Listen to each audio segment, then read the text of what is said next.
Communication and learning styles. Everybody has a learning style, but everybody has a predominant learning style. Of the 3 learning styles we're going to go over today, each one of us has all 3 styles in us, but what we have is one that's more predominant than others. The first, visual learning style. So visual learners are people that take a ton of notes. They write down everything you say. They keep every email, they read every email, they underline things, they like charts, they like maps, they like graphs. Visual learners need to see it. If you don't give them something to write on, if you are just speaking to them without anything for them to take notes on, they chances are going to have a very hard time remembering what it is you're saying. A visual learner will never show up to a meeting without something to write with and on. An auditory learner might show up to a meeting without anything to write with or on because they like things in person. They want to see you say it. They want to hear you say it, more importantly. They want to hear what's going on. They want to hear the whole picture before they start to process it.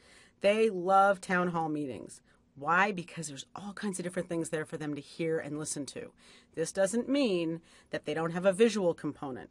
They may want something to take back with them to reference later, but they're not your note taker. Kinesthetic learners are learners that learn by doing. They learn by touch. They want to get in there and break it. They don't always read the directions first.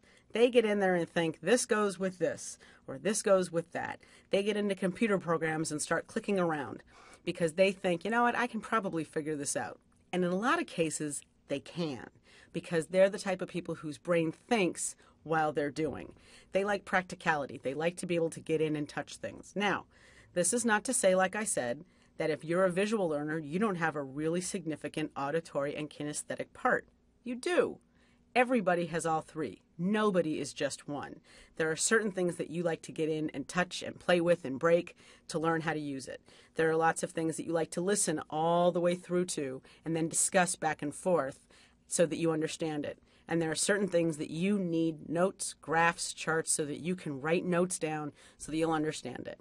When I was getting my master's degree, I took a little time and I learned more about what kind of learner I was. And I found that if I sat in class and took some notes, but also audio recorded the class, then went back and filled in my notes from the audio tape, I was able to retain the information better. So I was a real auditory combined with visual learner for theory and different communication courses like that where I could put them together. But for applying the theories to understand them, I needed to actually practically apply them somewhere. So that's where the kinesthetic part came in. You don't have one way of learning where you don't use anything else. So it's really important that you understand where each of your team members falls into things because that's how they're going to hear you best. And when you're communicating about change, you really need to know how your folks are going to hear you best and learn best.